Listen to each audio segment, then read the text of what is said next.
अस्सलाम वालेकुम साथियों, वक्फ तरमीमी बिल आज संसद के अंदर पेश होगा और यहाँ पर भारतीय जनता पार्टी पूरी कोशिश कर रही है कि इस बिल को किसी भी तरीके से पास कर लिया जाए। इसको लेकर अब एमआईएम पार्टी के बिहार के विधायक अख्तरुल साहब का बयान आ गया। अख्तरुल साहब ने क्या कुछ कहा है, पहले हम सुनते हैं अख्तरुल साहब का यह बयान। सौदागरों को ठिकाने पहुँचाना हमारी जिम्मेदारी है। हम सीमांचल के गैरतमंद आवाम को हम मुबारकबाद देते हैं, लेकिन जरा उन बेगैरतों को भी हम कहते हैं कि बेगैरतों होश में आओ, दोस्त और दुश्मन में तमीज पैदा करो। चंद सियासी टुकड़े तुमको कहीं न कहीं अपने इलाके के मोहब्बत का सौदा करने पर मजबूर कर देते हैं और ये हमारे समाज के समझदार किस्म के लोग कर रहे हैं। उसी की वजह से सीमांचल आज पिछड़ा है।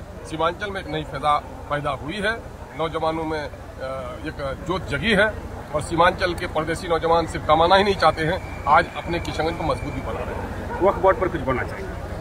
वक्फ बोर्ड पर जो अभी 2024 का तरमीमी बिल है वो एक नंगी और घिनौनी तलवार है।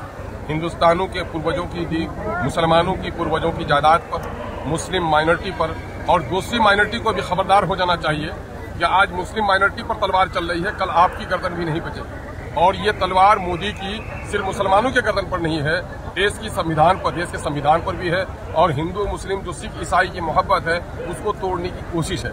मैं दावे के साथ कहता हूँ, आंकड़ों के साथ कह सकता हूँ कि इन 75-76 सालों में जितने कॉम्युनल राइट्स हुए, 90% नुकसान माइनॉरिटी का हुआ। मस्जिदें तोड़ी गई, कब्रिस्तानों पर कब्जा हुआ, नौजवानों को जेल भेजा गया, नौजवानों के सीने पे गोलियां चली हैं। इन तमाम तर नुकसानात को एक पलड़े में रख दिया जाए और दूसरे पलड़े में रखा जाए वक्त तरमीमी बिल 2024 के खदशात को, तो यह पलड़ा भारी होगा। अगर ये काला कानून पास हो गया तो गैर मुसलमानों को समझना चाहिए, मुल्क के अमन पसंदों को समझना चाहिए कि मुसलमान दाढ़ी टोपी के साथ आज इज्जत से नहीं जी पा रहा है, कल कब्रिस्तान में दफनाने भी उनको मुसीबत हो। कितने खानकाहें बंद हो जाएंगी, कितने मदरसे बंद हो जाएंगे, कितनी मस्जिदों में ताले लगेंगे। हम सब कुछ बर्दाश्त कर सकते हैं, लेकिन अपनी शरीयत में कोई मुदाखलत और अपने संविधान पर कोई आँच आने नहीं देंगे। एक हिंदू के लिए जरूरी है अपने धर्म ग्रंथ का पालन करे, एक मुसलमान के लिए जरूरी है कि कुरान मुकद्दस की पैरवी करे। ठीक हर हिंदुस्तानी के लिए, हर भारतीय के लिए अनिवार्य है कि देश के संविधान का आदर करे। आज मोदी ने देश को अनादर, संविधान का अनादर किया है, संविधान की आत्मा के खिलाफ कानून लाया है। आज अग्नि परीक्षा है मिस्टर सेकुलरिज्म के चैंपियन बनने वाले नीतीश कुमार जी की। आज अग्नि परीक्षा है मुसलमानों के वोट से जीतने वाले जीतन राम मांझी जी की।